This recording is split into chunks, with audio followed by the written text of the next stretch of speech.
Good morning, everybody. And yes, good morning to this early morning edition of Just Another G.I. Joe show. I'm your host, Mike. And as you can see, we got a couple of co-hosts and we got a very, very special guest. So we're going to jump right into it. Fred, tell everybody where they can find you, that famous word I'd love to hear. Hi, this is Fred. You can find me online at joebattlelines.com. That's also Joe Battlelines on Facebook, on Twitter, on Instagram, on Google Plus for the 5 people that use it. And, again, joebattlelines.com. So, Rick? And you can find me exclusively on Twitter as Shattered Glass Jazz. All right, and as y'all can see, we've been talking about it for about a week now, and we have a special guest, Kirk. If you don't know who Kurt is, shame on you. He was with Hasbro from, what was it, 80, how old year was it, 82 to? Well, I was with Hasbro starting in 1978 and started work on the Joe brand in 1980. 1980, there we go. And this is Kurt. Kurt, man, the floor is yours, man. Tell us about yourself. Okay, hi guys. First of all, I've met some of you at JoeCon, and those are always great times. And I guess Mike wanted to try and do a show where those of you who haven't been able to come to a Joe convention could, hear me and learn about me and my role in the G.I. Joe brand. Basically, I'll give you the 2-minute or less, 25-second tour of who I am. I joined Hasbro in 1978 as an advertising copywriter. Moved into the marketing department as a product manager, and I'll explain in a bit what a product manager does. But from there, as a product manager, one of my first assignments was to work with Bob Prupus, who was the head of Boys Toys, on finding a way to resurrect G.I. Joe. And we spent 2 years from 1980 to 1982 working on the background and developing the brand with our R&D department. And from 1982 until I left in 1996, I worked on G.I. Joe on and off for a good portion of those years.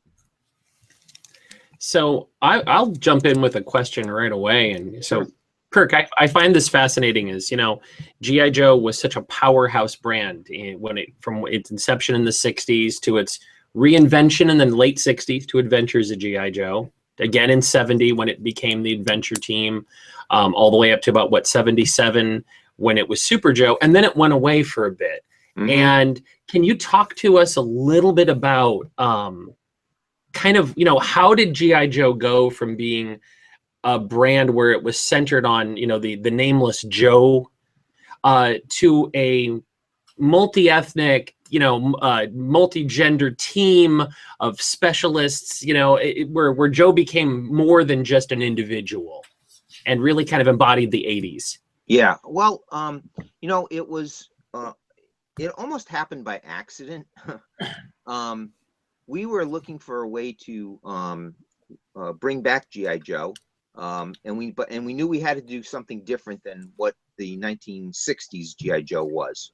Times had changed. The way boys were playing with toys had changed. No longer were they looking to play dress up. They were looking to play, more aggressively, more call it old-fashioned toy soldier play. The little green army men, and that's how we always, thought of G.I. Joe. They were little green army men that would support our line of vehicles. The interesting thing that people don't understand, because over the years, G.I. Joe changed from what Bob and I always saw it being an action vehicle line with figures as the accessories for the vehicles. It changed to an action figure line where we were selling, more figures than vehicles. In the toy business, you have to drive sales volume, dollar volume, and you can't do that selling $2 figures, but you can do it selling $10 or $25 vehicles. So we always saw the success of G.I. Joe as being this brand that would be an action vehicle line, and that's why we always put a lot of attention on those vehicles and use the figures as accessories. But around I'm going to say around 1987, 1988, the marketplace again, shifted. And all of a sudden, collecting figures became important.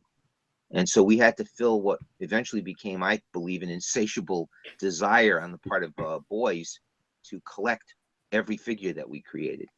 And a big part of the success for Joe, and I say this all the time, is the relationship that we had with Marvel Comics, and especially Larry Hama, who took these little green army men and basically gave each one of them a personality. And that's really what, took the brand and launched it into the success that it was. That all of a sudden now every one of these little army guys had a name, a personality, a special, military specialty, and that's what took the brand in a whole new direction.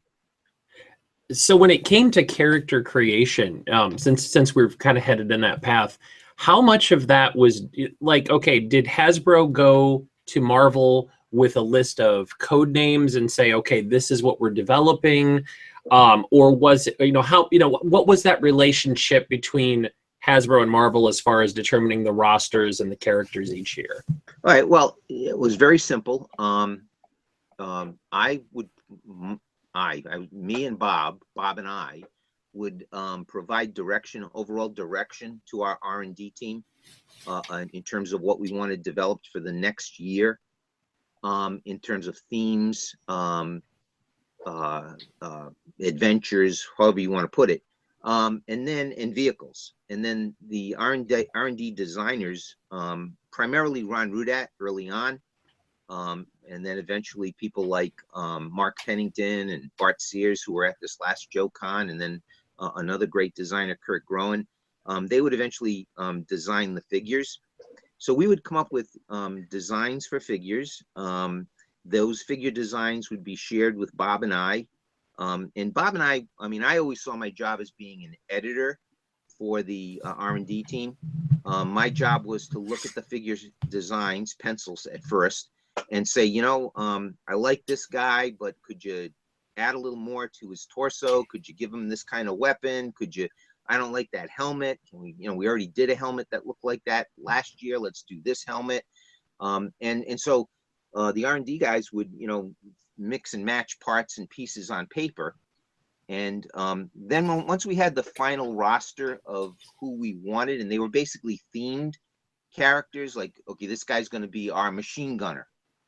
Then we take those sketches and have a working session with Larry Hama, either at Hasbro or at his offices at Marvel in New York. And we'd share with him the figure designs, the vehicle designs, etc. And then in about a month or two, Larry would come back to us with the dossiers that he would write up on those characters. He'd give them their call names, he'd give them their backstory, etc. And then eventually that became a little challenging, because once those came back to Hasbro, we started altering some of his profiles to personalize them to the people who were working on our G.I. Joe brand. And some product managers, after I left for a couple of years to work on other things at Hasbro, some product managers weren't paying attention. And one year, and Larry, I forget what year it was, might have been 87, every character that Larry created all of a sudden had their birthplace being Providence, Rhode Island, or Boston, Massachusetts. So that explains it. Okay. Yeah, which was absolutely ridiculous. And that's the job of the product manager, that's one of their many jobs, is to, quote, edit, not just Larry, but edit the people working on the brand, the R&D team. So when I came back onto the brand, that was one of those little landmines that I had to correct right away. So and I look back, as I remember when Joe first, when Real American Hero hit in '82, and the marketplace at that point was Star Wars, and Star Wars was still around, Mm-hmm. and Micronauts were still around. And I'm trying to, Mego had just done like Buck Rogers. They had tried with Black Hole. G.I. Joe was different in the fact that it was still a little science fiction-y in some ways, but it was more military grounded. Yeah. Was that intentional to contrast it to kind of everything else that was out at the time, or was it just more honoring the brand itself? It was more honoring the brand itself. I mean, Bob and I always saw, when you heard the name GI Joe, that was a military based concept. We saw that, Super Joe didn't work, so we didn't want to go anywhere near that. And we even saw that Adventure Team had kind of slowed down towards the end of its run dramatically, which is why they went to Super Joe. So we wanted to root it back into the old 1964 U.S. military idea, but we always wanted to. We didn't want to get stuck in terms of creating realistic looking military figures. We wanted to have the freedom to do our own interpretation of those things. So what we did is we said, you know what, this is the military of 5 to 10 years into the future. This is the military that is going to make use of all the top secret weapons and equipment that are being developed for the United States military right now. So we found out that Natick Labs, which is the Army's Research and Development Center, is only about 40 miles away from Pawtucket, Rhode Island, up in Massachusetts. Our designers and I actually had opportunities to visit the Natick Labs almost every year, and we'd get a tour of the place. They'd show us a lot of the new. We saw the battle dress uniform that the military adopted in the late 1980s, early 1990s for Desert Storm. We saw that in 1983, 1984. The Fritz style helmet that eventually, our first year, 1982. We adapted what eventually the military called the Fritz style helmet, that helmet that kind of looked like the World War II Nazi helmet. We adopted that for Grunt and our figures in 1982 based on visits that we had to the Natick Labs. And the R&D guys would go and get exposed to new field equipment, uniforms, tents, meals ready to eat. It was a pretty all-consuming day that we'd spend at Natick Labs. Wow. Yeah, and so we tried to build realism, but we also tried to say, well, we want to be that step into the future, not today, but what's going to happen tomorrow. And go ahead, Mike. Well, he had touched on a subject of Super Joe. That now Super Joe they tried to do when the Venture Team slowed down, and the Super Joes were originally, what was it, 8.5-inch figure? I read. Is that correct? Yeah, something like that. And then that didn't work correctly because Star Wars started at 3 3/4. Is that correct? No, Super Joe came out before, well before Star Wars. Okay. Super Joe didn't work because, I can give you my theory. Super Joe didn't work because there wasn't a good toy. Right. Is it because it went to an 8.5-inch figure, you think? No. Oh, okay. I mean, that probably could have worked, but I mean, they were cheesy figures. The uniforms were these, polyester, jumpsuits. If you take a look at what the accessories were like, the weapons, they were terrible. There was no detail. It was just a terribly conceived concept. And part of the reason it was so terrible is those were the years when Hasbro as a company was suffering financially. And when you suffer financially, you don't have money to invest in tooling. You have to, create simple accessories. You have to create uniforms that are, just the simplest, easiest way to create something. The biggest thing and the most revolutionary idea in Super Joe was something that never really made it to market. I mean, it got shipped, but it got shipped in minimal quantities, was Terron, the Beast from Beyond. Yeah. That was a phenomenal, because I was responsible for writing the package copy and the instruction sheet for Terron. That was one of my first assignments when I joined Hasbro as a copywriter. And that was an incredible toy. I mean, that made use of, like infrared technology. Actually, flashlight technology was built into these weapons that turned Terran on and turned it off if you defeated it by, shining the little laser light, quote, laser light, at the mouth of Terran, and he would stop in his tracks and become immobilized. I mean, that was technology that was way ahead of its time, but it never got a chance to succeed because that was the last year of Super Joe. There was no money to even advertise Super Joe, and that was part of the problem. Since it didn't last long. The club, they did a Super Joe 12-inch figures. How do you think about the club doing that? I mean, I picked them both up, and I love them both. To be honest with you. I mean, what do you think of the club doing that? Picking up on a line like that? I think it's great. It's just a way to pay homage to the whole history of G.I. Joe. Mm-hmm. But it would have been nicer if it was done in the original 8.5-inch size or whatever that size was. That's all. Right. But again, it comes down to a question of tooling, and the club can only deal with the tooling that's available to it through Hasbro. And I don't think an 8.5-inch tool exists of Super Joe, of that body size. Right. But I think it was great to pay homage to a portion or a part of G.I. Joe's history. Right. So, okay, my question then now is, okay, you've done the research in 82, you've got the line ready to go, it goes to market. What was the anticipation for the success of Joe's relaunch in 82, and what was the reaction to when it hit? Because I remember, at least growing up here, mm-hmm. It came and it went very quickly at first. Like those shelves were cleaned. Yeah.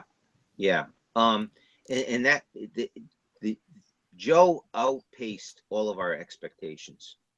And I mean, if I remember right, Bob and I put a forecast in those days. This for Hasbro. This was, you got to understand, when G.I. Joe launched in 1982, Hasbro was about an $80 million company. Our forecast for Joe that first year, I think, was $15 million. Wow. So 15. We ended up doing north of 35 million year one. Wow.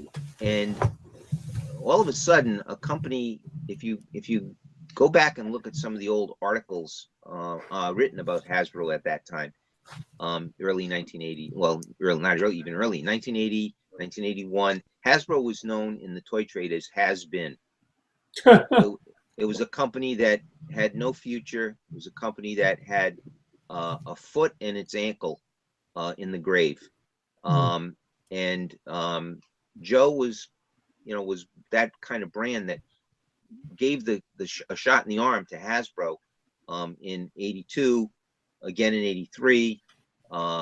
We built on it, and eventually the money that G.I. Joe was spinning off to the corporation allowed Hasbro to make a play for its first major acquisition, which was Milton Bradley. Hasbro was 100. If I remember right, I mean, my numbers are off by a little bit, but if I remember right, Hasbro was $150 million company buying a $600 million Milton Bradley game company. Wow, that was unheard of. And we were then able to integrate Milton Bradley into the Hasbro brands, and then the money that we had from that allowed us to make another acquisition. And it wasn't just G.I. Joe. G.I. Joe was working, but the following year, another brand started working for Hasbro, My Little Pony. And all of a sudden, we had a great, solid boys business, a good, solid girls business. And the monies we were making off those allowed us to make a deal with a large Japanese toy company called Takara. And from Takara, we were able to co-develop a brand called Transformers. And the rest is history. That's what launched Hasbro into the superstar stratosphere it is today. What is it? It's a $4 billion company. Yeah. Rick, you got a question, Rick? Absolutely. It's more than one. Here's a question. We're talking about the success of it, in 82 and kind of like the launch. With all the other things that were on the shelf, how did it happen that I collect G.I. Joe because there are a lot of reasons, but one of the reasons I love about this one that makes it different than some of the other brands of the 80s is the artwork on the packaging, the vehicles, the cards. It was so dynamic. Yeah. What can you share with us about like how that came to be? So when I walked down the aisle as a kid, that was the thing that really struck me and made an impact. Yeah, I have a lot of people talk to me about that and about the artwork. And most toy companies, when they launch action figure brands, or when they do action figure brands, they take the cheap way out.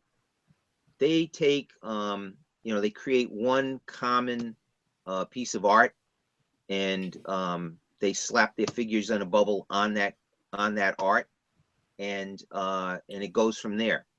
With Hasbro, and our approach was, we didn't have a movie. Kids didn't know who our characters really were. We had to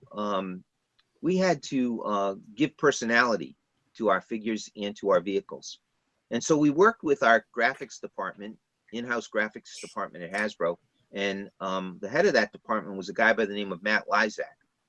And Matt had worked on, he had been at Hasbro for a number of years. Well, number of years. He's not that much older than me, but he had been there for, since maybe the mid 70s. And he went through the whole Adventure Team, Super Joe, the whole evolution of Hasbro. He looked at what we were trying to do with G.I. Joe, and he had the vision to say, this is too big for our art department to do.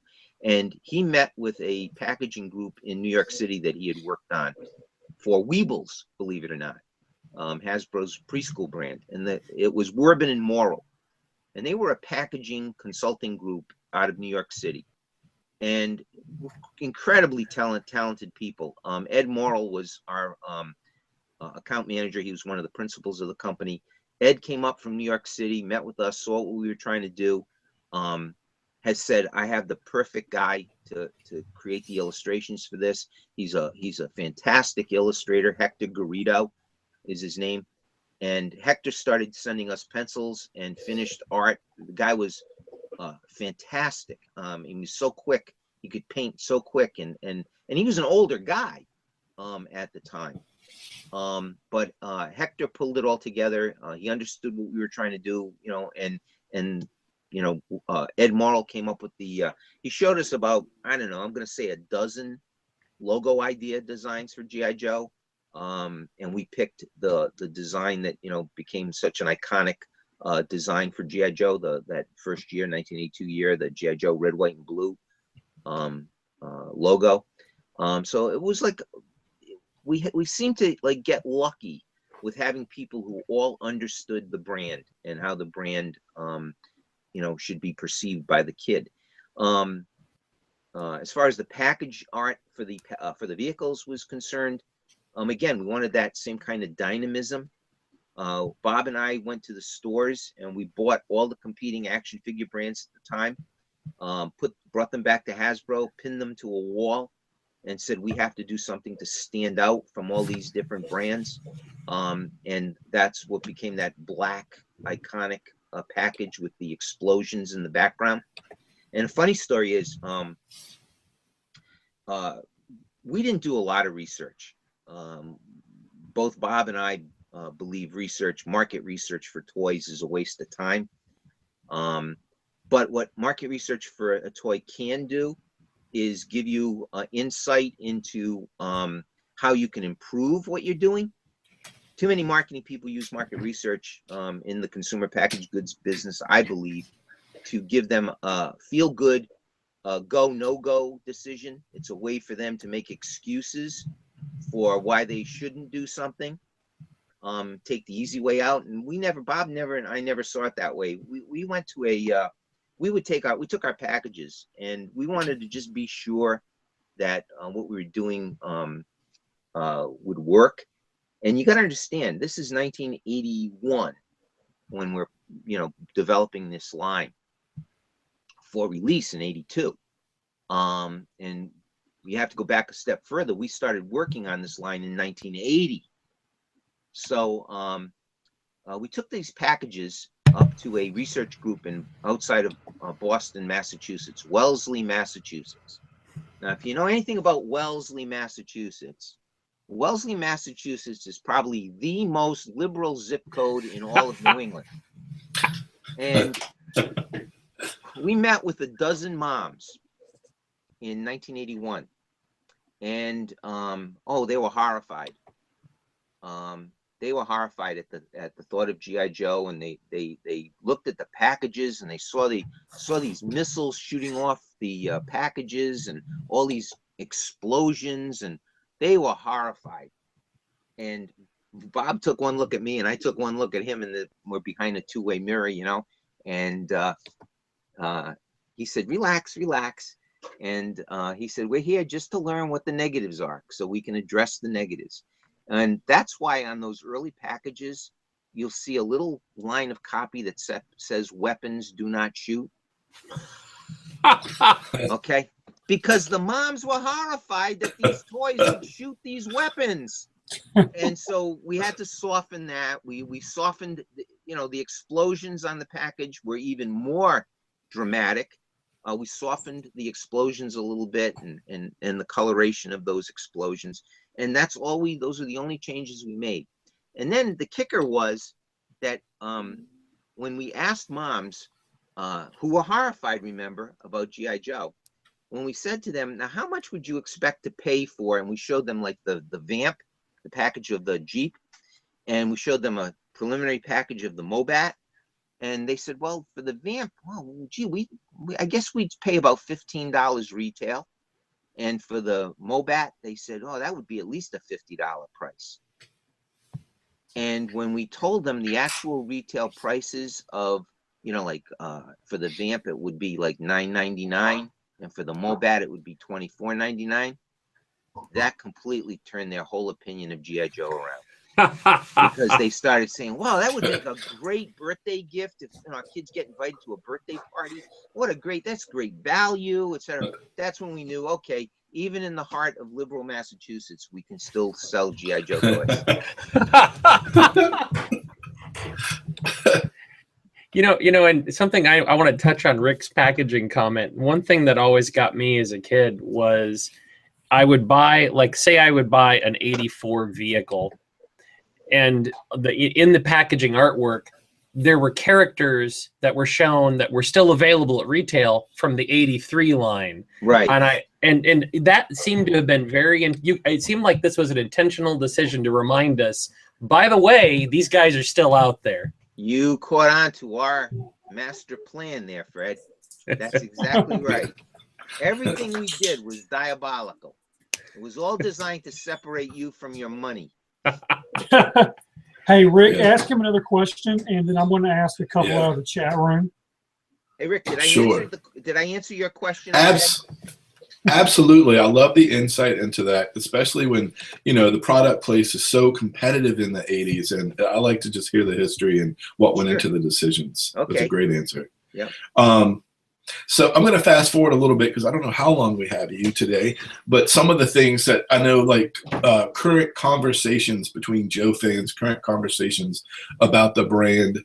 Have you ever had, looking at the brand then, like in 82 and through its heyday, and then today, in today's marketplace, have you ever been consulted or had an opinion about how do we bring back G.I. Joe and relaunch that or reboot that or get it back into the marketplace in an impactful way? Have you ever had your own spin that maybe you had thought about or pitched or had heard a pitch or anything that you could share, just insight into, back then versus today?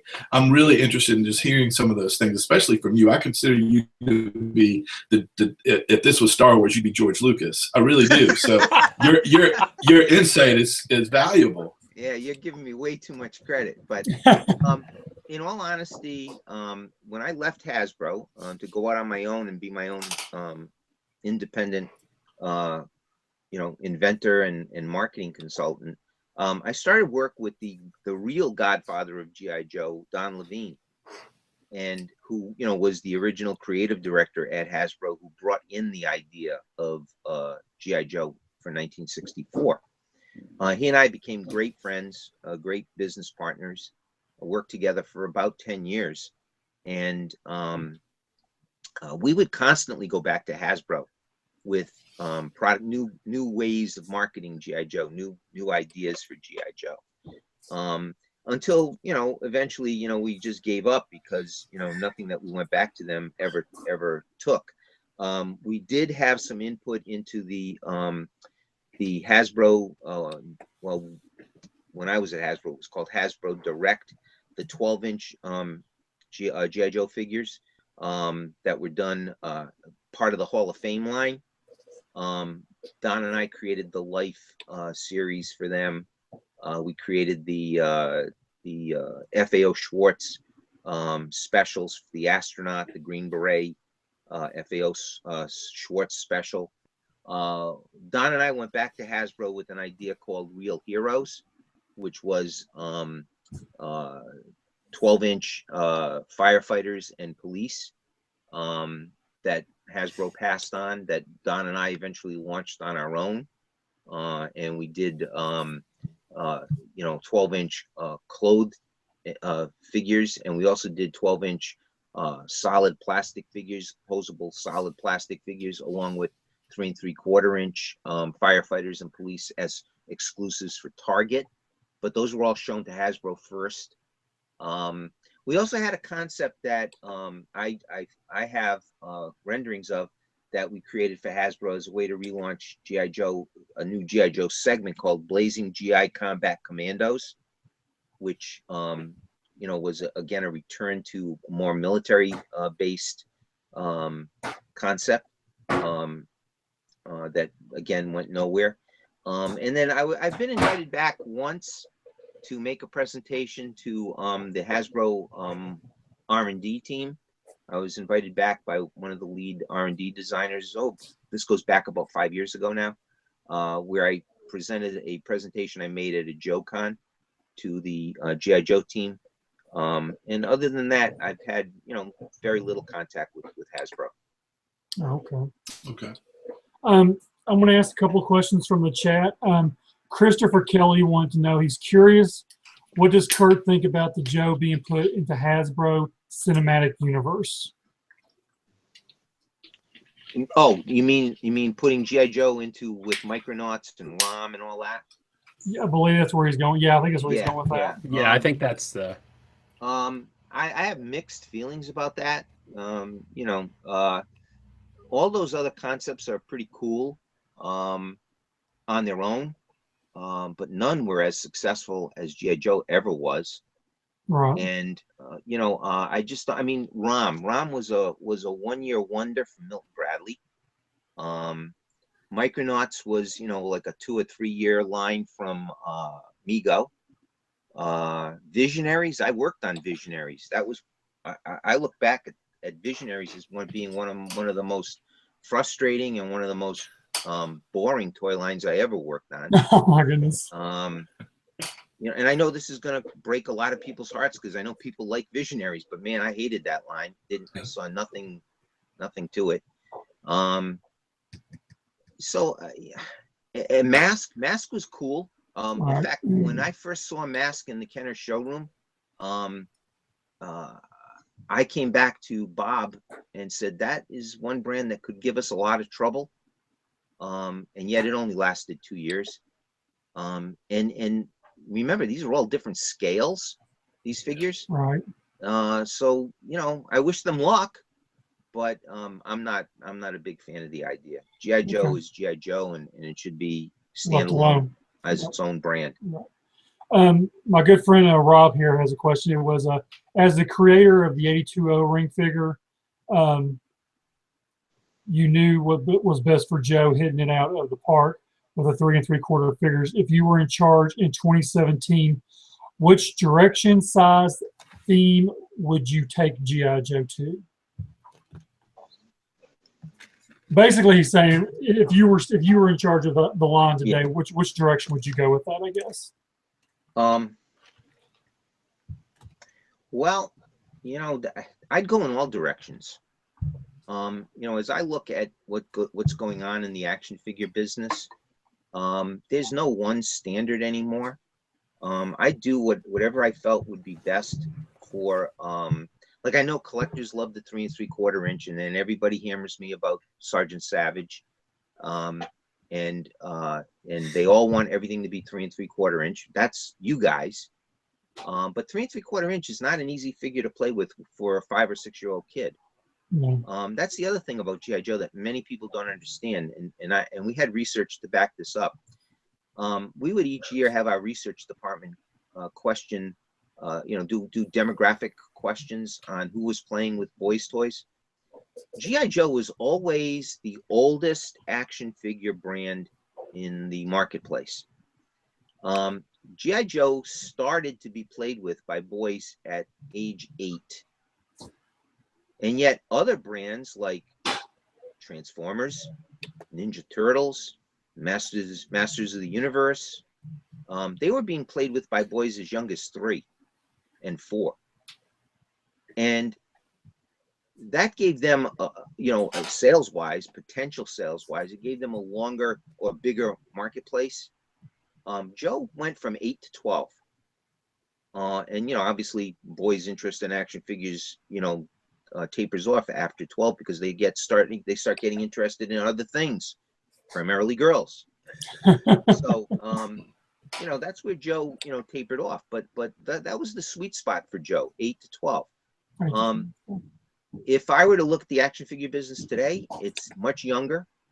I would be looking at doing different versions of Joe for different subsegments of the market. I do a 4-inch figure for the collector market. And certainly they can be more realistic sculpturally. I mean, we've seen the marketplace sculpturing in the marketplace, take dramatic leaps forward in the last 10 years. But I would also look to do a preschool line. I'd look to do Joe as, something that a 4, 5, 6-year-old could play with, big, chunky, Masters of the Universe, Ninja Turtle size. I might look to do a 6-inch size. I'm seeing, a lot of work going on in that area for Star Wars and for DC superheroes. So, I would mirror all of that, and I would launch all of that simultaneously. I'd make a massive attack in the marketplace with G.I. Joe at different segments for different kids. I got one more. This is the last question in the chat, and I kind of see where he's going, but I think you kind of answered it a little bit. My buddy Eric over on the Hess Tank forums wanted to know, if you were put in the driver's seat, how would you make G.I. Joe relevant again in today's dynamic marketplace?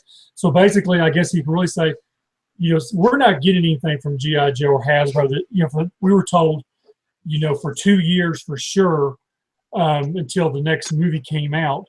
So, in between that, as a, what you do, how would you make G.I. Joe relevant again in some aspects, I guess? How would you get it out there for today's society? Because, there's so many other things that are bringing kids, attentions to other things. How can you make Little Army Men, great again to a degree to where, there's that, I think they're called the Corpse. Is that what it's called, Fred, in the Walmart and Toys R Us stores now?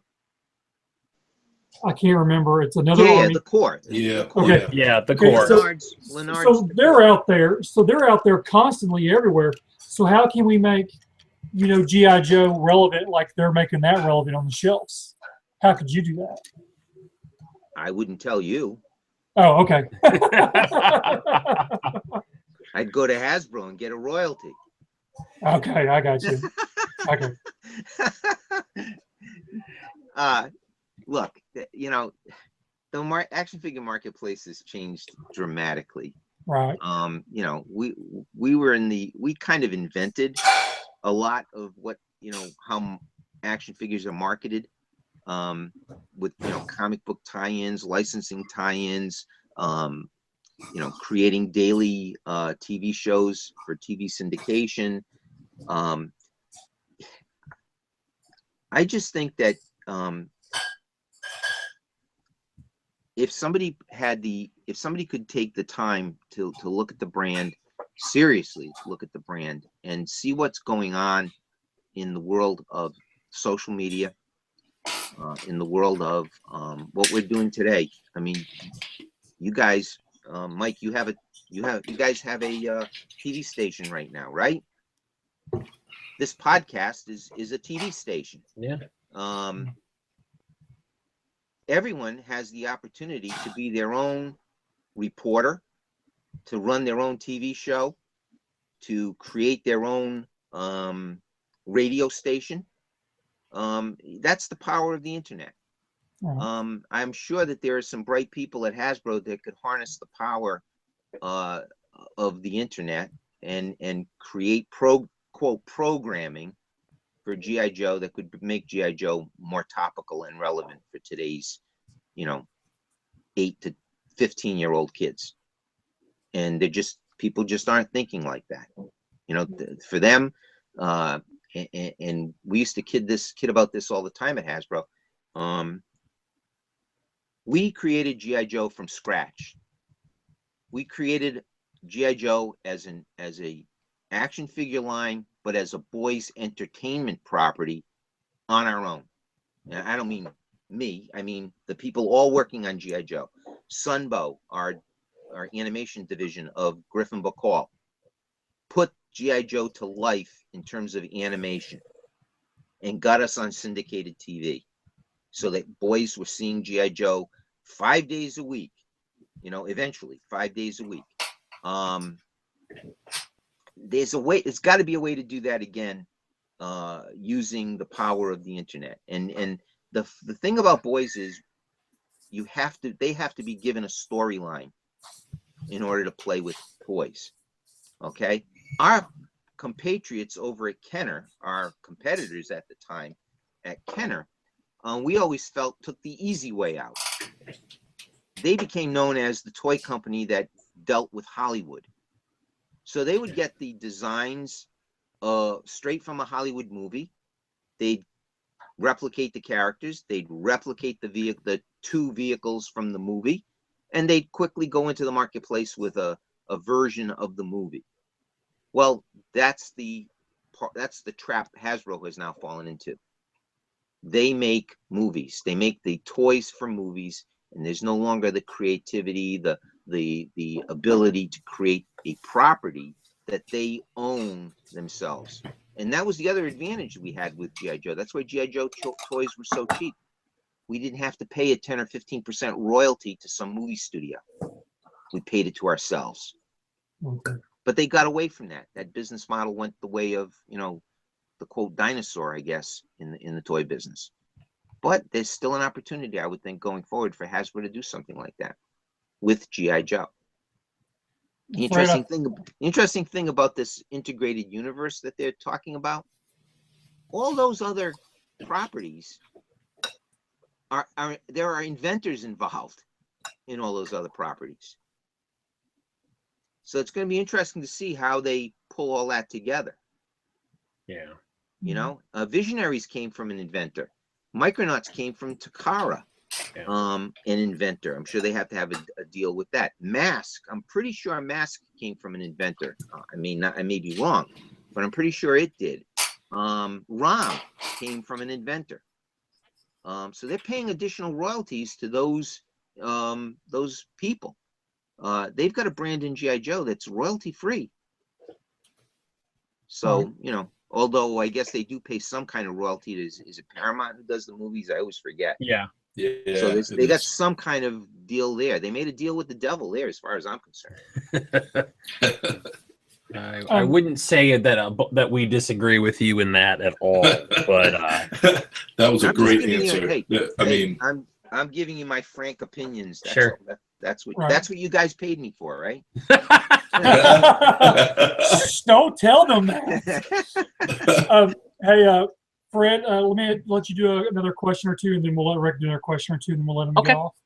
Well, okay. So you touched on this with the media aspect of G.I. Joe, and one of the things that I always found brilliant when I was a kid was that not only was G.I. Joe a toy line, but like you said, boys needed a storyline to kind of hook us in. And G.I. Joe was fortunate that we had two. We had a comic universe and we had a cartoon universe.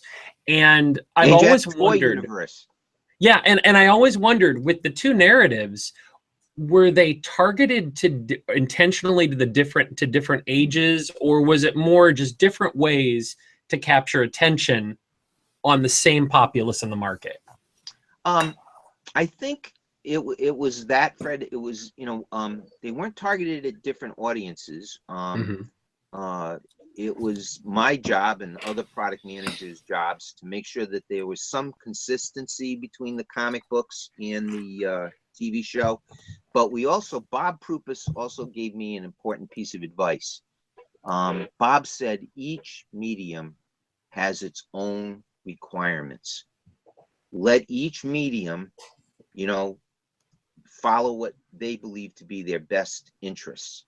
And that's what I would try and do. So I did not try to impose some kind of strict guidelines on the comic book, because I felt, it's got to be totally consistent with the TV show or vice versa. We kind of let both, as long as they got the characters' personalities right and the vehicles looked similar one to the other, we let each storyline go. I think, for instance, the Sunbow storylines were written at a much more juvenile level than the comic books. I think Larry took those comic books and added his own, weird sense of humor and satire and social commentary in those comic books that a lot of kids never got. And yet we never really did that in the TV show. I'm sure that there were some shows where the writers did do that. They were playing off, hey, the kid is never going to get this joke, but an adult will, kind of like The Simpsons. But I don't think there's that much of it in the TV show. I think there's more of that in the comic book. But we let each medium do its own thing. And, again, really quick, I know you've talked about this at JoeCon before. How did the partnership with Sunbow, with Griffin Bacall, with, the comic cartoon commercials, and then eventually a weekly, the mini series, and then the weekly series, how did that come about? Because I know for a lot of us, that was the tipping point to full immersion in G.I. Joe. As the comic was a monthly dose, man, that cartoon hit us hard. Every day. Yeah. Well, Tom Griffin and Joe Bacall, the principals of Griffin Bacall Advertising, were at the time fairly young guys who had worked for a number of years at Benton and Bowles in New York City, who was Hasbro's advertising agency. They left to start their own agency at the, I won't say the urging, but at the with the support of Stephen Hassenfeld, who was the CEO of Hasbro at the time. And Stephen, I guess, had a vision that we needed a captive advertising agency, somebody who could be devoted full time to our business, especially because we weren't a big client anymore for Benton and Bowles. Remember, Hasbro was a $78 million company when I joined in 1978, or a $75 million company. That's not a lot of business when you're looking at a New York City, Madison Avenue, high-powered advertising agency. So he was able to, they were able to leave, start their own agency. And I think in the backs of their minds, they always envisioned additional opportunities to grow. And one of those opportunities came out of the world of Joe Bacall wrote a lot of kids commercials for cereal companies. He was a great jingle writer. In fact, he wrote the jingles for cereals like Sugar Crisp, whatever a lot of those General Foods post cereal type sugared cereals. So he wrote a lot of those jingles, and he had contacts with the animation world, the people who did animation for those cereals. And he just parlayed his knowledge of that, those contacts, along with, and again, all this stuff seemed to happen all, coincidentally, even though I don't believe in coincidences. At the time we were producing, or we had met with Marvel to make the comic book. Marvel was trying to get into the animation business, or already was in the animation business, but they were trying to expand it. with their Marvel Productions studio. That was kind of a unique marriage. Something people don't know, but if you all remember the old Romper Room television show. Yeah. I do. Anyone remember Romper Room? Yeah. Guess who? I'm aging myself. I'm sorry, what? I'm showing my age because I do remember watching it. Okay, well, I remember the original. Anyway, guess who owned a controlling interest in Romper Room? Hasbro. And guess what Romper Room had a specialty in doing? TV syndication. John Claster, whose mother started Romper Room, grew up in this TV syndication business. John Claster was best friends with Stephen Hassenfeld. And one thing led to another. So we had the Toyz creating comic books creating animation, animation having a way to be sold through Claster Productions, which was a silent partner to Hasbro. Wow. Okay. So when I say we were diabolical, we truly were diabolical. Hey, Fred, I have one little teeny thing that piggybacks off of this perfectly. Go for it. So, go ahead. Whenever I'm in conversations with people that are Joe fans and remember, especially like 83, 84, 85, one thing I always bring up that I thought was when you say diabolical, I don't see anyone doing this anymore. I don't know if anyone did it then.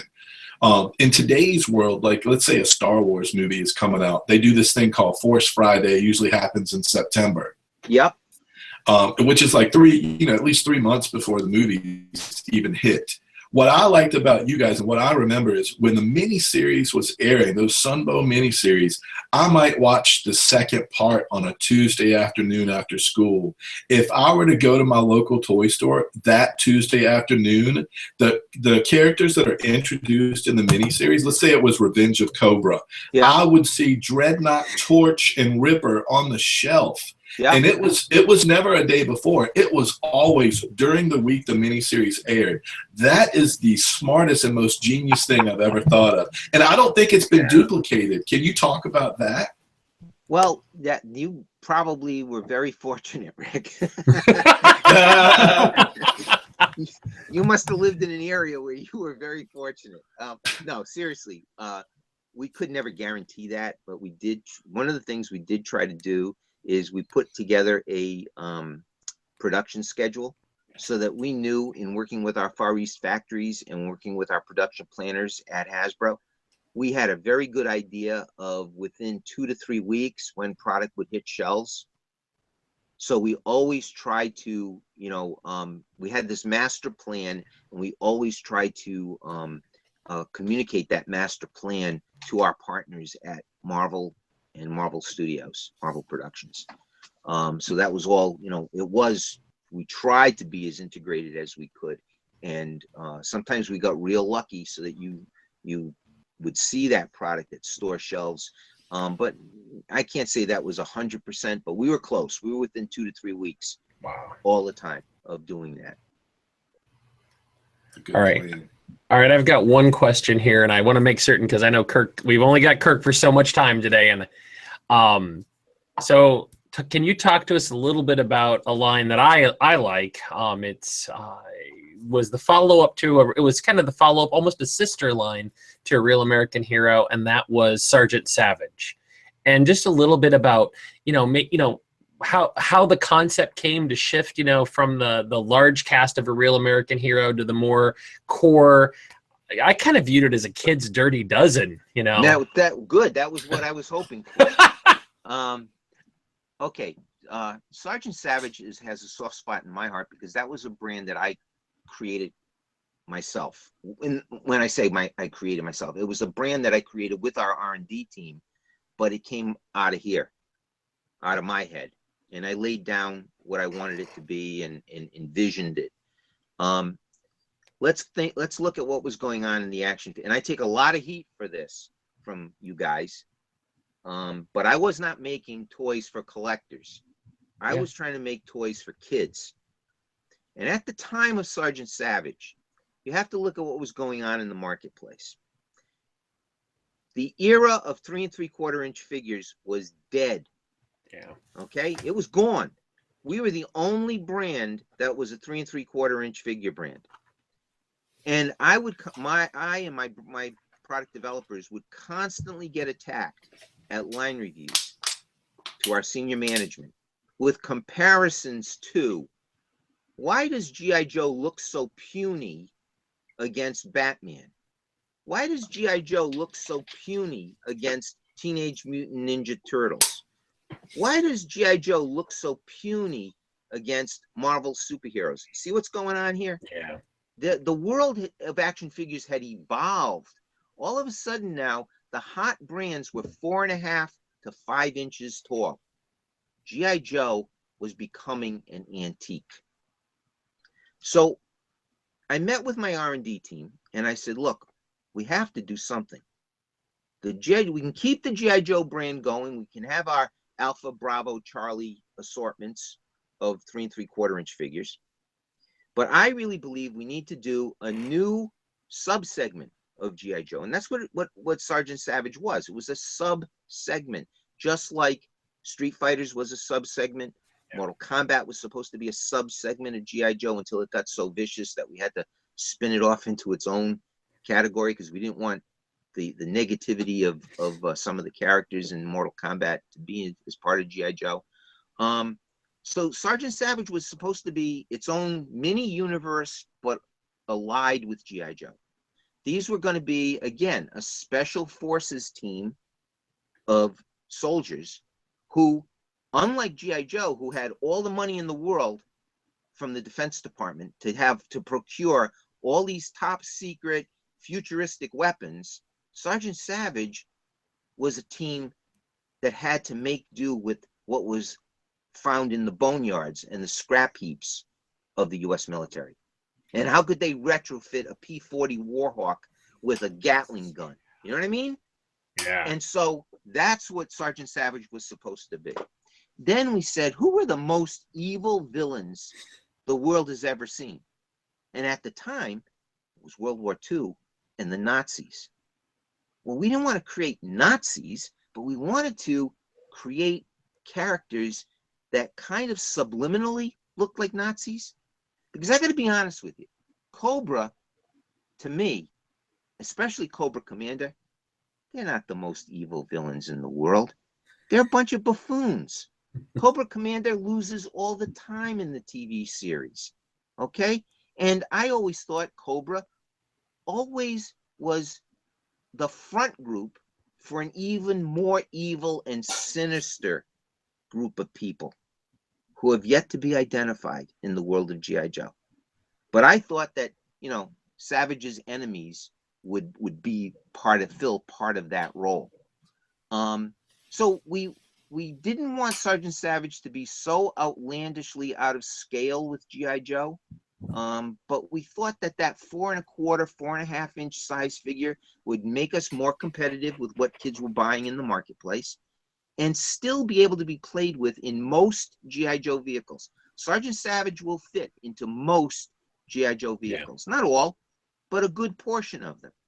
And if a G.I. Joe figure was 6 feet tall, in reality, maybe Sergeant Savage was 6'8", 6'9". Not too crazy or too different a scale. Plus, if you look at the sculpture of Sergeant Savage, we really tried to, we had a little more room to sculpt detail. And this is before things changed in the world of tooling over the last, say, 10 or 15 years, where we can get more sculptural detail. I mean, honestly, I look at some of the sculpture that we did in G.I. Joe, and I say to myself, man, these are some ugly looking figures. These are fugly looking figures. How did we get away with selling these figures? And yet you guys love them, But when I look at them with a real critical eye, I say, gee, we could have done so much better. And then I think back, well, we were under a lot of pressure to get these things sculpted. We had time frames that we had to meet. So we had to take certain shortcuts. So I'm not trying to criticize the sculptors in any way. I know the time constraints we were under. But, I just think that, Sergeant Savage, had it been given its chance to live another year or two, could have been a whole new way of looking at GI Joe, and Nice. unfortunately, it didn't get its chance to live. So, okay, what is what is the accomplishment, product, etc., associated with your time on Joe that you are the most proud of? I guess the 1982 line, because it started it all. And then I'll jump ahead to the 1991 to 1994 line, because those to me were some of the best designed, best sculpted toys we ever made. Again, you have to look at historically what was going on. The biggest sales year for GI Joe was 1986. The next biggest year was 1994. And when I came back onto the GI Joe business in 1989, GI Joe went from 186 million down to 92 million dollars in 1987, and that's a big drop. Yeah. And the company took a look at it and said, we got to figure out a way to turn this around. Luckily, I was given the opportunity to do that. And the first thing we did was, I said, we're going to stop making model kits. We're going to stop making toys that do nothing. They look great. Like some of the toys we made, Rolling Thunder, great looking toy. The Space Shuttle, probably the most incredibly tooled toy ever. The toy industry will never see a toy like that again tooled, because the tooling budget for that toy was close to $2 million for that single toy. There are entire action figure lines today that don't get tooled for $2 million. Wow. That one item was $2 million. Okay. So you'll never see toys like that tooled again. But what did they really do? Those toys did nothing. And kids were getting tired of that. If you look at what was going on in other action brands like Ninja Turtles and Masters of the Universe, those toys did things. They had play features. They had spring-loaded weapons. They had spring-loaded actions. So when I came back onto the business, I took a look at a lot of the designs of our toys, and I said, this stops right now. We're not going to make model kits anymore. I want every toy to look great, but every toy has to have a toy feature. I want pullback motors in vehicles. I want battery op in vehicles. I want, parachutes. I want talking figures. I want us to take advantage of all the technology that was passing us by in the toy business. And so we started incorporating those kinds of things into GI Joe. And again, I get criticized for talking, GI Joe talking battle commanders. Well, look at the size of those backpacks. They're as big as the figure.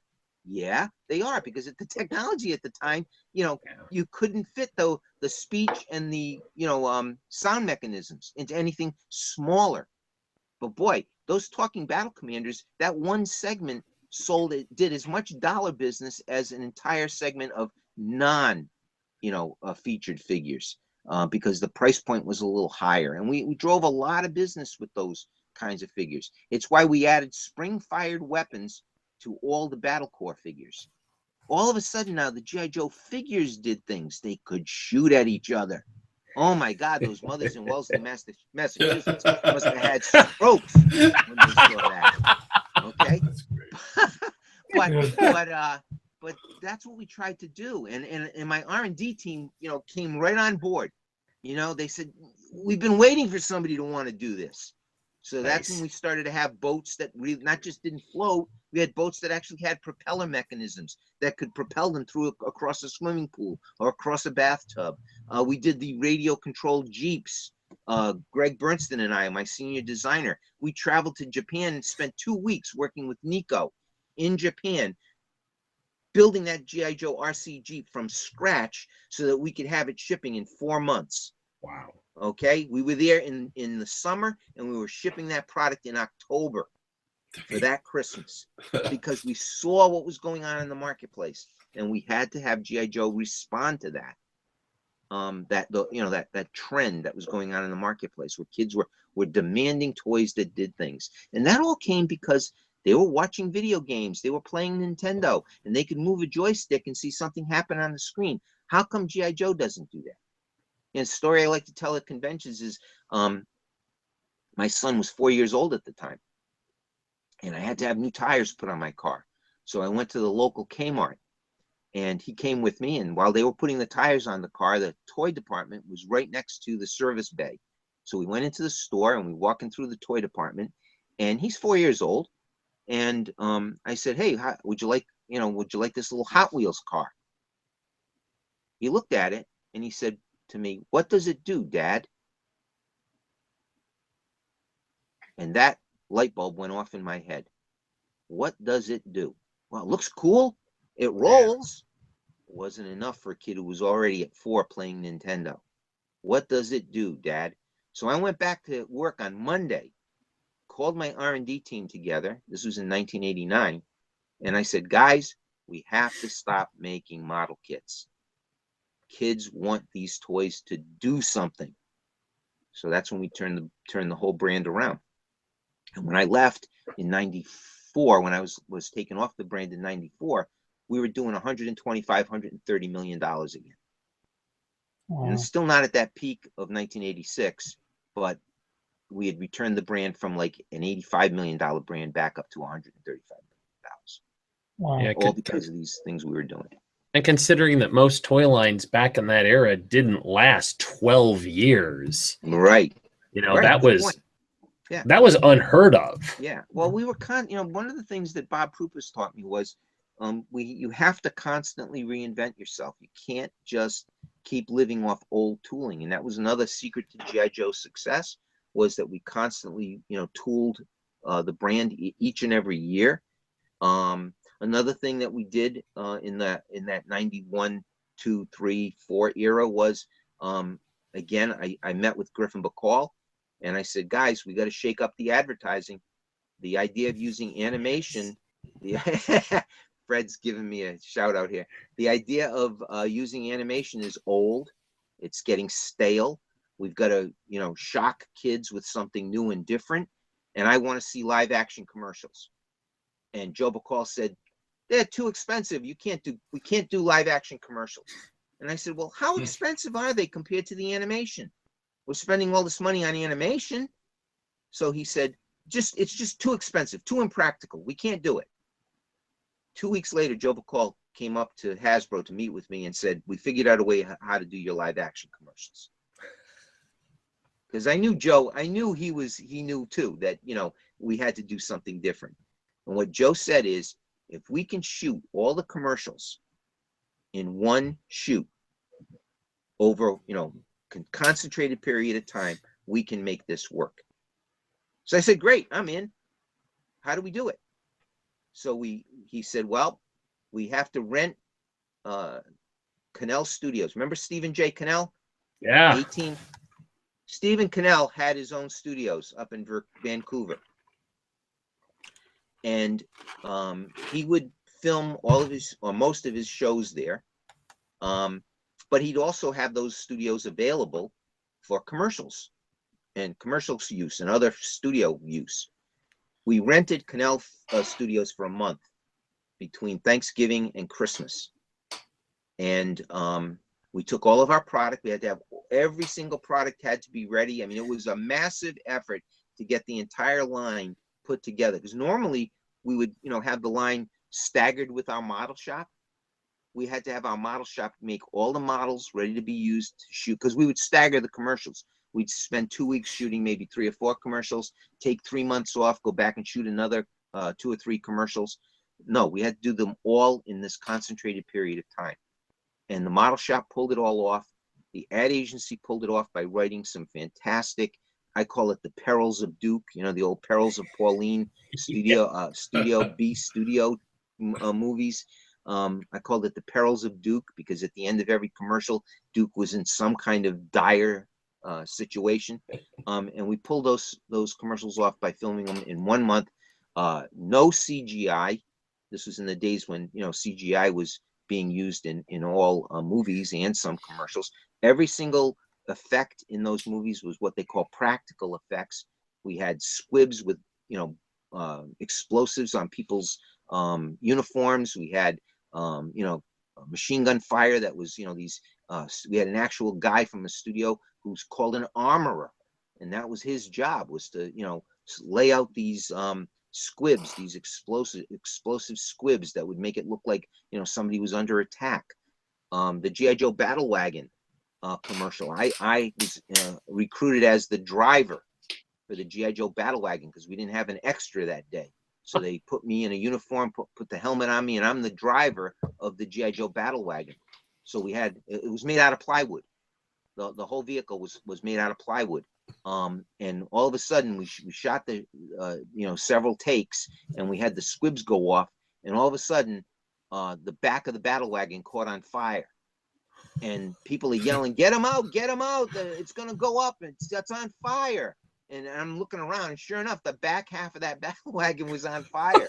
And they had to come and get me out because I was enclosed in this canopy that I couldn't lift by myself. It was so heavy. So, you know, I got out of there, and they were hosing it down with fire extinguishers. So it was quite a scene to get all those commercials done. But, you know, we did that over the period of a month between Thanksgiving and Christmas. I almost got divorced because it was only supposed to be a 2-week shoot. It extended to 3 weeks. I called my wife, and it's my birthday in December. It's my oldest daughter's birthday in December. She was 8 at the time. What else? My sister's birthday, and then of course Christmas. So I sent my wife a dozen flowers, and I never send her flowers. I'm not a flower kind of guy.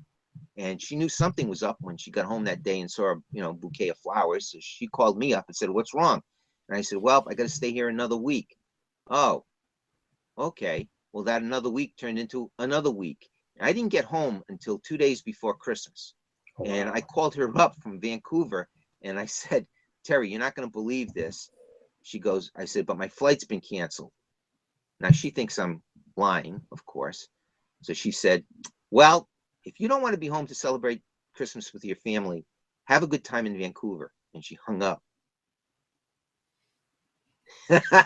Oh. Wow. So I came home, and, you know, I went to I was in the airport. I was stuck. Vancouver had the biggest snowstorm it had had since 1932.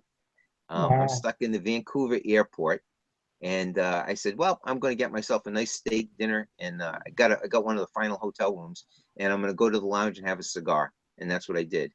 And then I got home the day before Christmas, and all was fine. I make it seem worse than it is, but it's a kind of a funny story to tell. That's a good joke story. It all ended well. Hey, Rick, go ahead and ask the last question. We're going to let him jump on off. Yeah, I'm okay. It's been such a pleasure kind of diving deep on some of these questions. So I just want to say thank you. The only thing I will say is, you know, I'm still filling holes in my collection, so I'm still buying your product. I just got a Cobra Bug. Oh, I got a Cobra Bug about 2 weeks back. Awesome. So I'm still filling holes, and I'm still enjoying it. So thank you. That's great to hear. Thank you, Rick. That's great to hear. Well, great. I mean, Kurt, it means a lot that you came on. I know we had planned on you being on the show back at JoeCon, and we got a miscommunication.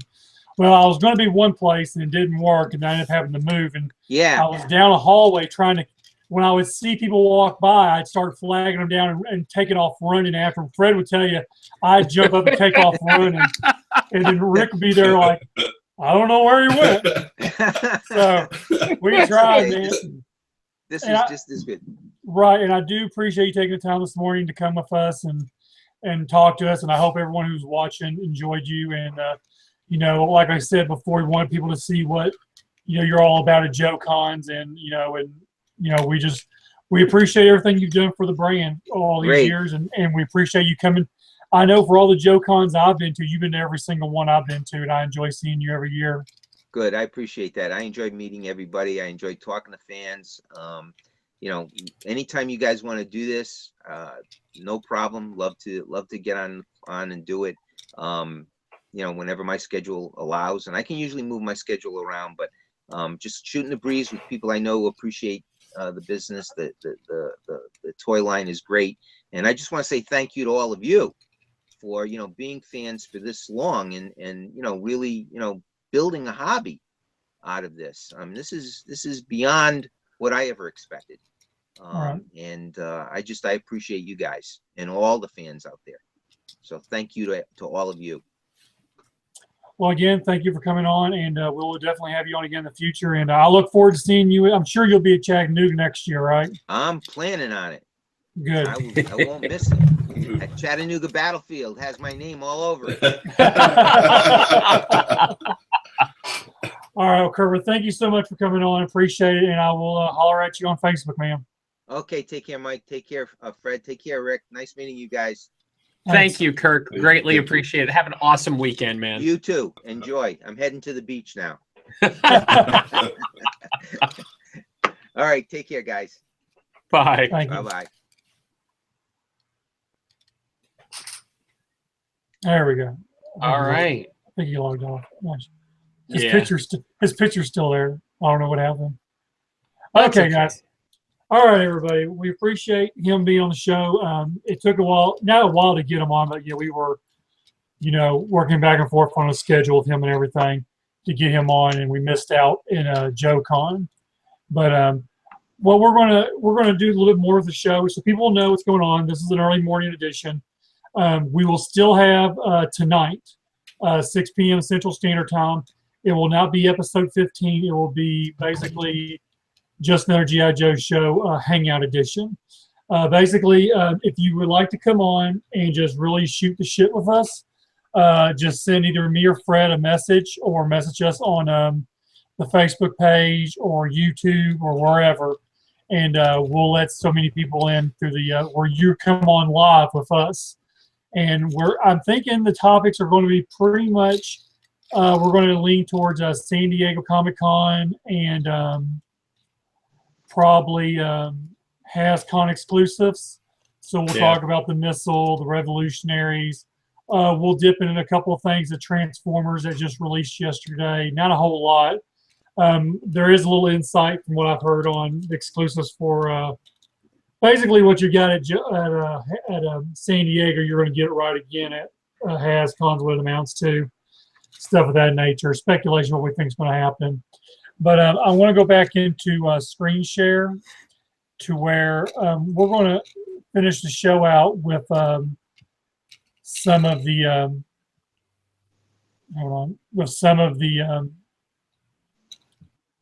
It's Mike's favorite part of the show, screen share time. Yeah.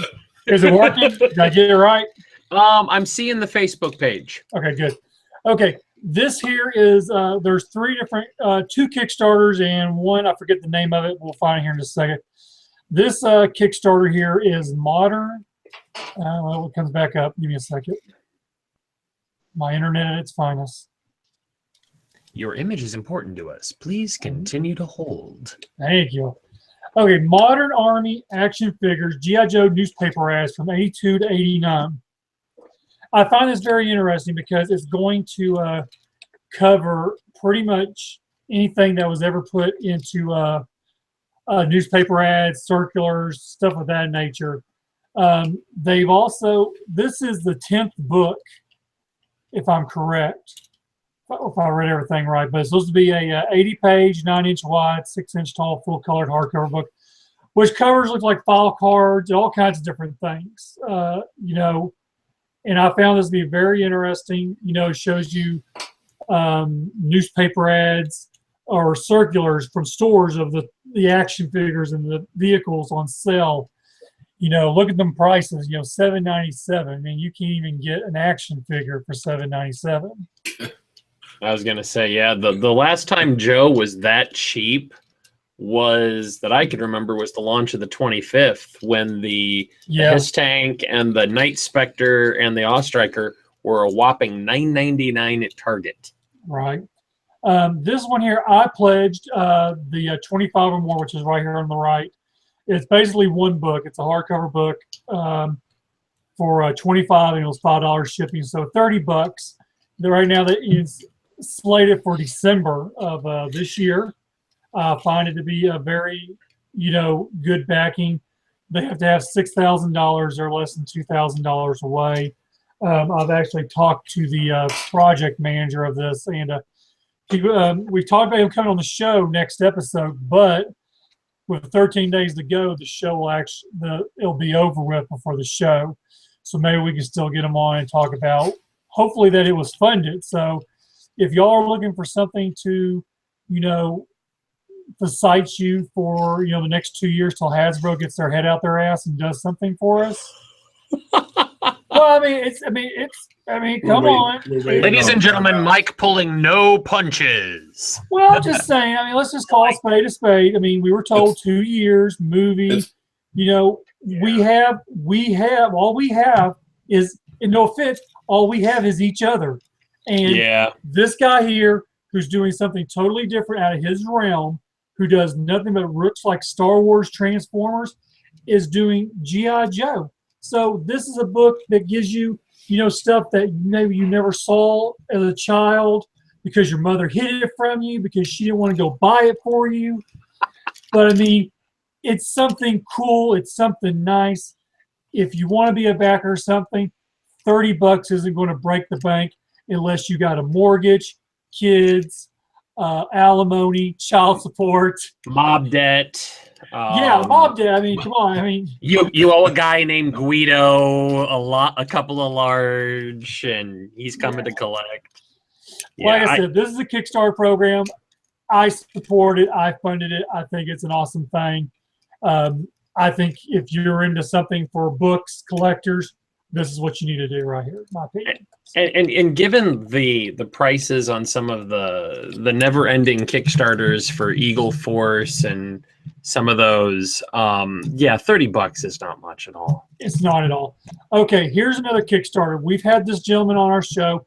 He goes by the name Skinny. He is a cosplayer. You remember Skinny, don't you? Oh, absolutely. Yeah. All right, let's pull up his Kickstarter. And I did not know this until I read up on this Kickstarter program. Let's see. Come on.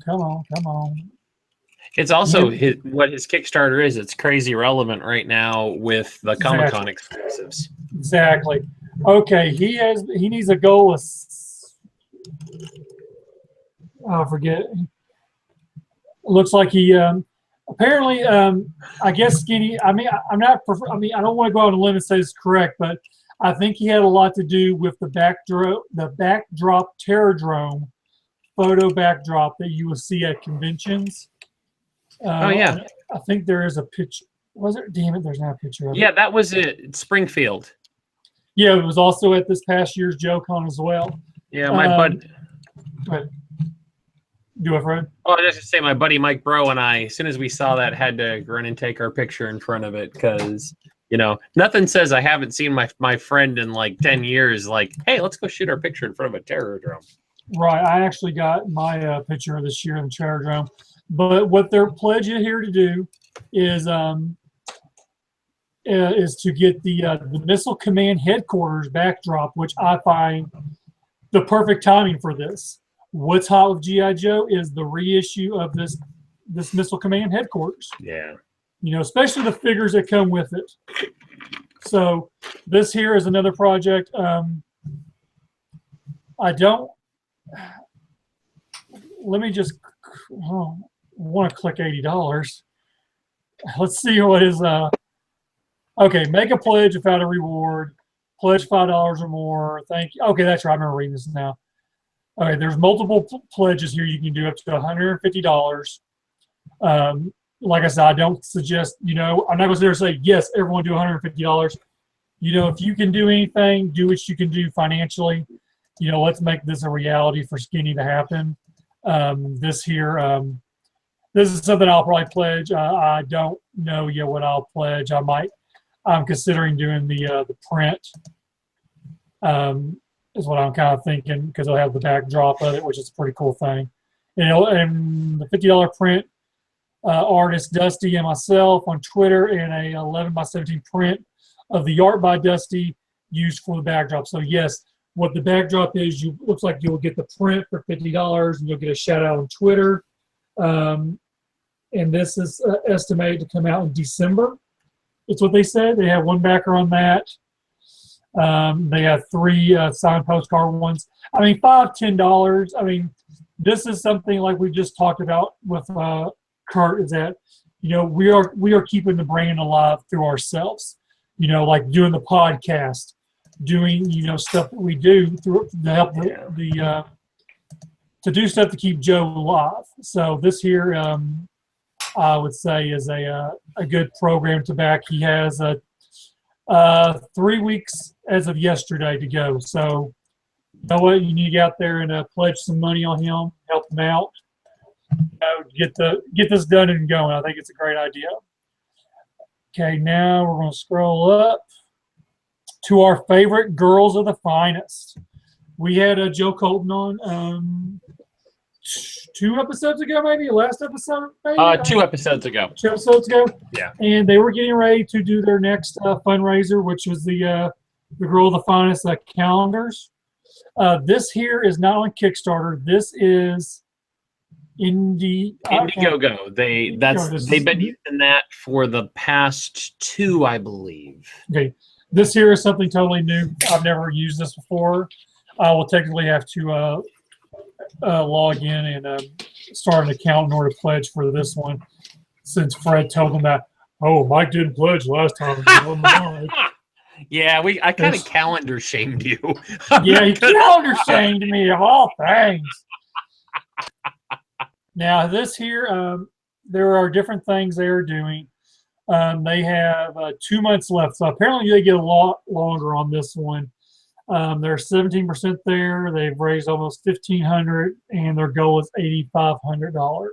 And they're benefiting Canines for Warriors, which is a wonderful organization that connects rescue animals with veterans that are suffering with PTSD. So it's basically you're helping an animal and a vet. I mean, I know that sounds like I'm equating them equally, but it's kind of a double charity there, and they're a very transparent organization.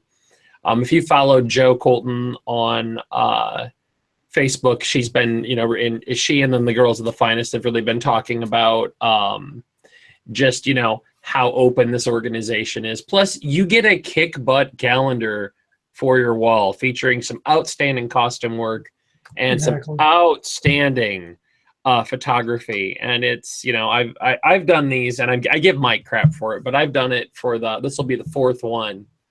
And every year it's like they up the bar. Like the last couple of years we've had Robert Atkins has done artwork for the covers. So they just continue, the girls, all of them, Mary Mercenary, Joe Colton, I'm blanking on so many other names. Scarlet. Oh yes. All of them really continue to up their game every year, and just real, again, as Mike was saying, and as Kirk was saying, and we've all said, it's the fans right now. While Hasbro is in this creative decision, letting Paramount shape the direction of the brand. I don't know why I'm doing this with my hands. We can't see your jazz hands. Jazz hands. Jazz hands. I don't know why, while they're in this phase of figuring out what the hell to do with Joe, it's the fans and it's efforts like this that are keeping Joe so that it doesn't fade away. And it's not like, hey, do you guys remember, Visionaries? Where it's a line that's just utterly disappeared. So, yeah, absolutely. 2 months left. Please consider supporting this. Let's read off each one. Now I'm going to do one that Fred and Rick do one. $5, Girls of the Finest postcard. Donate $5 and receive a thank you shout out on our Facebook, plus an exclusive Girl of the Finest postcard thanking you for your donation. That's the $5 one. Fred, go ahead and read the next one for us. For $10, donate 10 and you're going to get not only the thank you shout out, you're going to get, it went away from the screen so I can't read it, but it's the card set.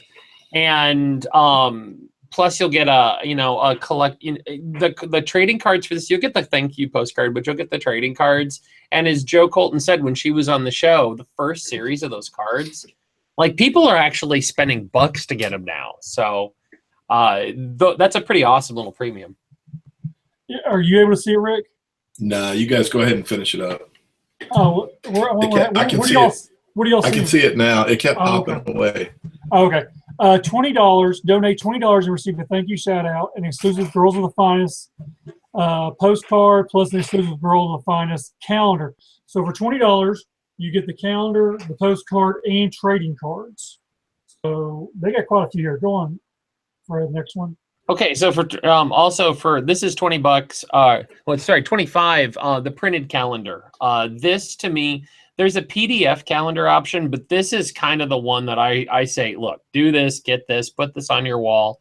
You're also going to get the postcard and the trading card set, but you get a cool wall calendar of ladies dressed as G.I. Joe and Cobra characters. That's a no-brainer. So love that premium. That's like the minute. That's what I always say. If you're going to do nothing else, do that, guys. Okay. Here, there's two $50 ones. So it's really a no-brainer to go the bigger $50 one, in my opinion. But donate $50, see everything we've already talked about. But this time you get a patch. And then the next $50 one, Series 2 trading cards as well.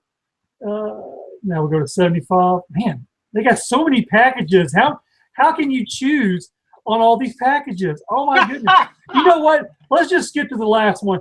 Fred, we need to split this one. This is what I was telling you about. It's already gone. No! Dude, I checked it out the day. Mike, okay, for those of you who haven't been keeping up, Mike tags me on there. He's like, we need to split this one. For $300, you provide your own lodging and transportation, but you would get to sit down with 3 of the Girls of the Finest models, and you would have lunch. Plus, you'd get all the other premiums, that came before it. But you'd get to sit down and have lunch with these ladies and basically talk Joe and talk costuming and talk shop. And if you're really, really lucky, get to, maybe just get a nice group picture for some bragging rights of, hey, look who I met.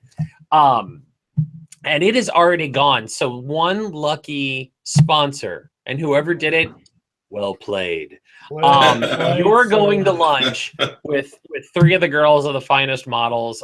They're great ladies. I've only met 2 of them, sadly, but man, that's going to be, you're going to have some stories to come out of that. So I will say for $200, which is the tier down, if you have an organization or a podcast or a website or anything, you can get a sponsor logo in the calendar. So even if you have an online store or an event, again, your money is going, you're helping support charity, you're helping this calendar come to life, and you get a little PR out of it. So, yeah. So that's cool. And then also the other perk I like to call out at $100, you get to name a holiday. And so you get, you get the postcard, the trading cards, the printed calendar, the patch, the shirt. Plus, you get one of those days, because let's face it, our calendars anymore are clogged, not just with Independence Day and Christmas, but, International Corn Dog Day and all these other random holidays. And so you get to pick one of your own. My buddy Mike Bro of the Bro Show, every year he does Just Bro It Day. And, which is a day to do nice things for other people.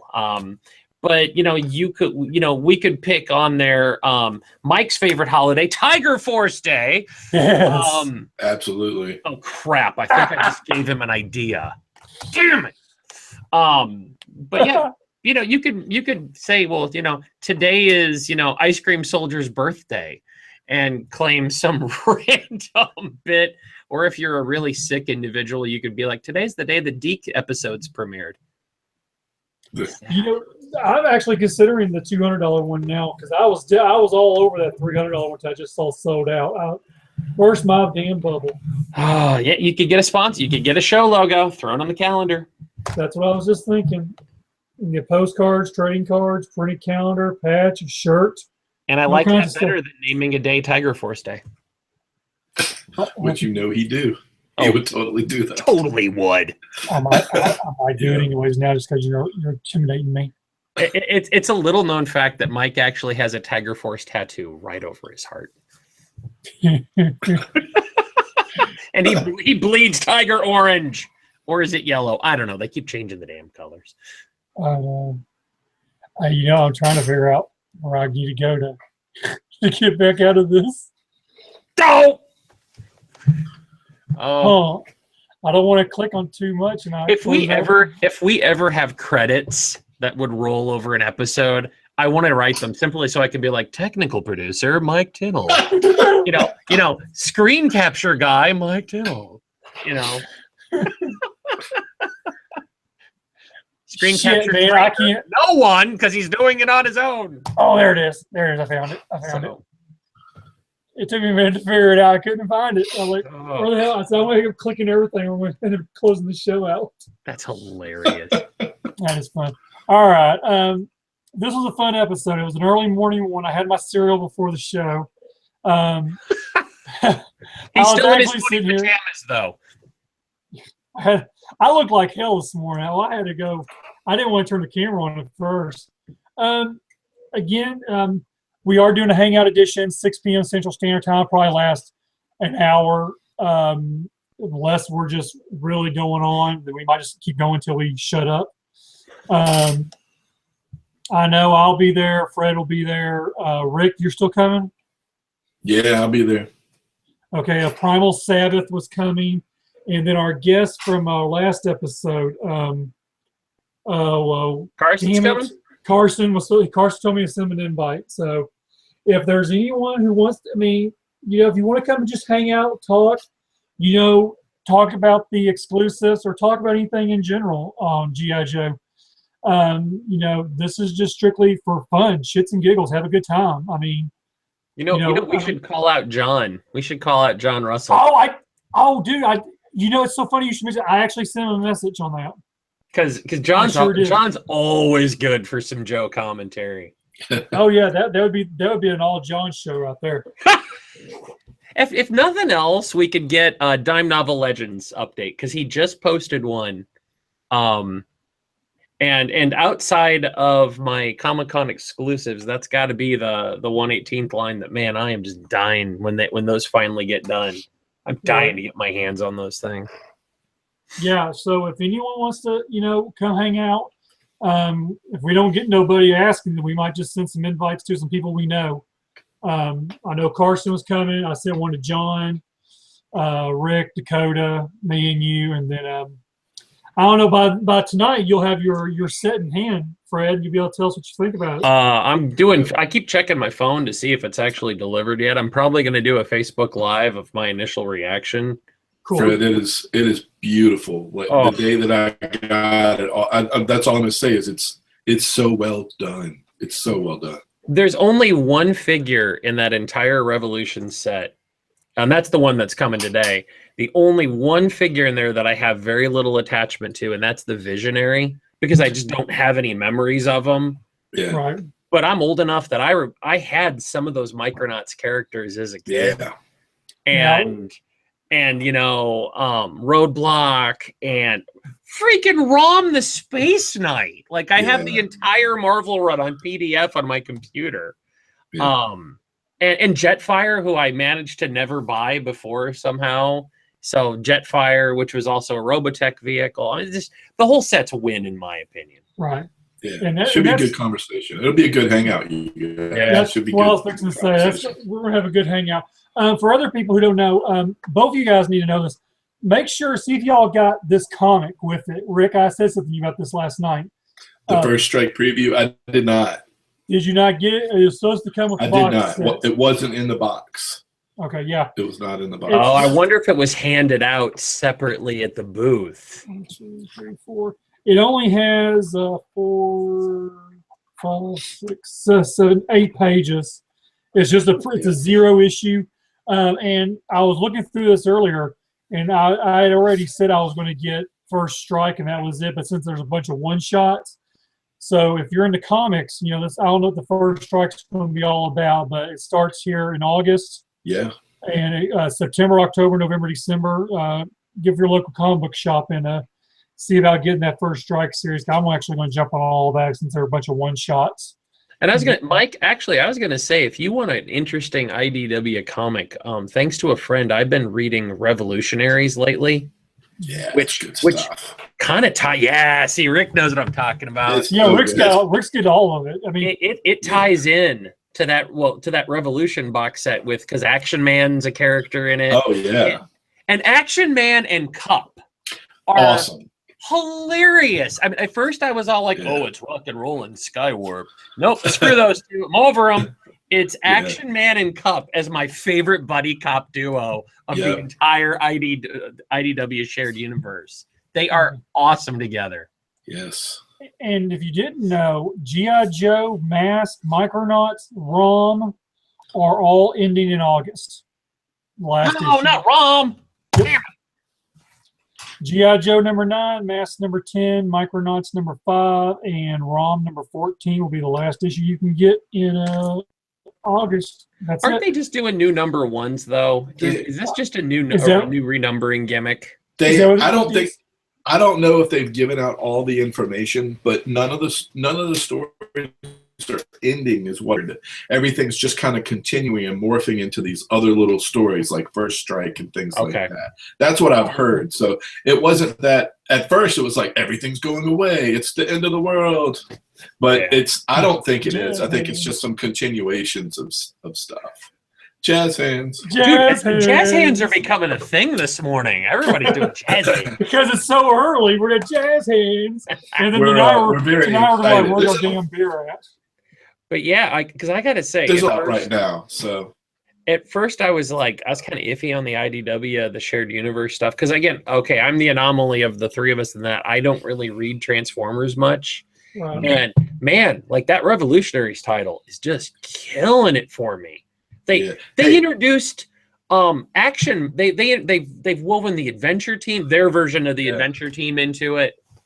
Mike Power, the Atomic Man, was a big part of it, and the reveal at the end of the last one, the eyebrow shot up, and I'm like, sweet. Kirk would like that last reveal. That's all I'm gonna say. Right. Don't forget that the ROM versus Transformers book is out too. And that number 1 issue is not only good content-wise, but the artwork is done by Alex Milne, who's been doing Transformers stuff for a while now, and it is fantastic. As far as the best-looking book, I think that ROM versus Transformers might be my favorite as far as aesthetics. It's beautiful to look at. That's kind of awesome. Yeah, pick good stuff, and they're introducing Transformer or Cybertronian, who is part of the Soulstar Order. So. It's kind of cool. All right, guys, we're going to call it a show there for this morning. Again, I can't thank Kurt enough for coming on. Rick, thanks for jumping in. I knew you were looking forward to it when we talked about this a while back about having him on. And tonight, don't forget 6 p.m. Central Standard Time. We will have a live show, not an episode, nothing in particular. Basically, a bunch of overgrown men shooting the shit for about an hour and a half or so, maybe less than that. And we'll be basically talking about exclusives and what we think. And hopefully, I'll be able to get a little tidbit information on an email I got yesterday, and we can talk about that. Fred's excited about that one, and we will go from there. So, Fred, tell people where they can find you at, man. All right, guys, if I haven't shilled enough, Joe Battle Lines, so 3 words, Joe Battle and Lines, .com, on Facebook, on Twitter infrequently, Instagram when I get around to it, and even on Google+. And make sure you check out his Facebook page. You will be doing the tag me in it, Fred. I want to see your live view later on. I actually really enjoy watching Fred's reviews. I really like them, especially when he says something about your wife or your soon-to-be wife was like, you're coming home at lunch, and then the next thing you know, he's outside doing it. So I don't know if he did it because it was a beautiful day outside, or she got tired of hearing him talk about G.I. Joes and he had to go outside and do it. It's a little of both. Unless it's windy. The one time I was doing Sky Patrol and the wind took one of them, and I'm like, please don't fall off the balcony because I'm never finding those weapons again. All right, Rick, tell them where they can find you at. You can always find me on Twitter as Shattered Glass Jazz. And again, I'm Mike, your host. You know where you can find me at here on YouTube. And you can also find me on Twitter as BotconFan1978. Thank you so much for coming again this morning, watching us. For y'all, hope y'all find it in video form and y'all enjoy it. And we will see y'all tonight.